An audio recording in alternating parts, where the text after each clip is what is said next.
গ্রাম বাংলার ঝোপঝাড়ে অবহেলায় বেড়ে ওঠা এই দুতুরা যেন এক রহস্যের খনি।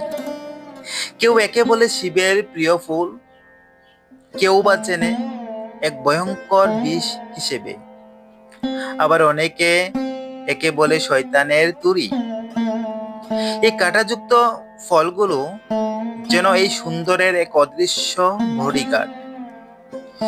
শুভ্র সাদা পাপড়ির বাজে বাজে লুকানো বেগুনি মায়া, যেন কোনো এক অজানা জগতের ইশারা। লোকে একে বিষ বলে দূরে ঠেলে দেয়, কিন্তু এর আদিম রূপ কি উপেক্ষা করা যায়?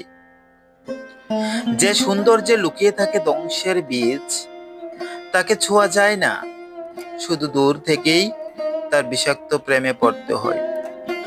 প্রকৃতির এই রহস্যময় রূপ আপনার কেমন লাগে? কমেন্ট করে জানান।